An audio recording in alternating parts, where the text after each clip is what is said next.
Artigo 482. Constitui injusta causa para rescisão do contrato de trabalho pelo empregador. A linha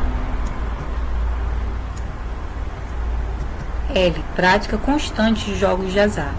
A linha M. Perda de habilitação ou dos requisitos estabelecidos em lei para o exercício da profissão em decorrência de conduta dolosa do empregado. Parágrafo único.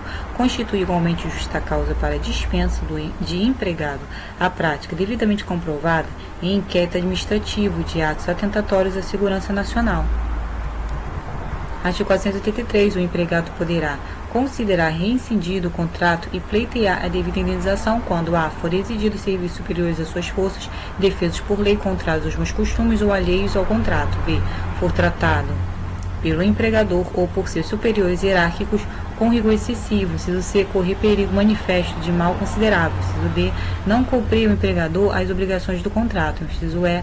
Praticar o empregador ou seus prepostos contra ele ou pessoas de sua família, ato lesivo da honra e boa fama. Inciso F. O empregador ou seus prepostos ofenderem-no fisicamente, salvo em caso de legítima defesa próprio de outrem. G. O empregador reduzir o seu trabalho, sendo este, por peça ou tarefa, de forma a afetar sensivelmente a importância dos salários. Parágrafo 1º. O empregado poderá suspender a prestação dos serviços ou reincidir o contrato quando tiver de desempenhar obrigações legais incompatíveis com a continuação do serviço. Parágrafo 2º. No caso de morte do empregador constituído em empresa individual, é facultado ao empregado reincidir o contrato de trabalho. Parágrafo 3º. Nas hipóteses das letras D e G, poderá o empregado pleitear a rescisão de seu contrato de trabalho e o pagamento das respectivas indenizações, permanecendo ou não no serviço até final decisão do processo. Artigo 484. Havendo culpa recíproca no ato que determinou a rescisão do contrato de trabalho, o Tribunal de Trabalho deduzirá a indenização a que seria devida em caso de culpa exclusiva do empregador por metade. Artigo 484-A. O contrato de trabalho poderá ser extinto por acordo entre empregado e empregador, caso em que serão devidas as seguintes verbas trabalhistas. Inciso 1, por metade, A. O aviso prévio ser indenizado e B. A indenização sobre o saldo do Fundo de Garantia do Tempo de Serviço previsto no parágrafo 1º do artigo 18 da Lei 8.036, de 11 de maio de 1990. Inciso 2. Na integralidade das demais verbas trabalhistas. Parágrafo 1º. A extinção do contrato previsto no caput deste artigo permite a movimentação da conta vinculada do trabalhador no Fundo de Garantia do Tempo de Serviço, na forma do inciso 1A do artigo 20 da Lei 8.036, de 11 de maio de 1990, limitada até 80% do valor dos depósitos. Parágrafo 2º. A extinção do contrato por acordo previsto no caput deste artigo não autoriza o ingresso no Programa de Seguro-Desemprego.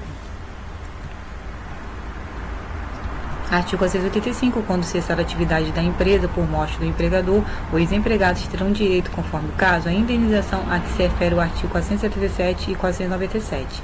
Artigo 486. No caso de paralisação temporária ou definitiva do trabalho motivada por ato de autoridade municipal, estadual ou federal ou pela promulgação de lei ou resolução que impossibilite a continuação da atividade, prevalecerá o pagamento da indenização que ficará a cargo do governo responsável. Parágrafo 1º. Sempre que o empregador invocar em sua defesa o preceito do presente artigo, o Tribunal do Trabalho competente notificará a pessoa de direito público apontada como responsável pela paralisação do trabalho para que no prazo de 30 dias alegue o que entender devido, passando a figurar no processo como chamada à autoria.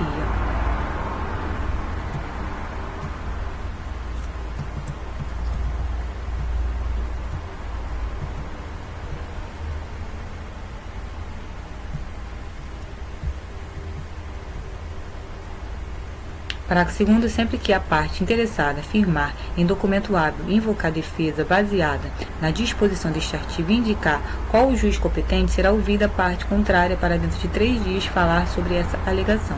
Parágrafo 3º. Verificada qual autoridade responsável, a junta de conciliação ou juiz dar-se-á por incompetente, remetendo os autos ao juiz privativo da Fazenda, perante o qual ocorrerá o feito nos termos previstos no processo comum.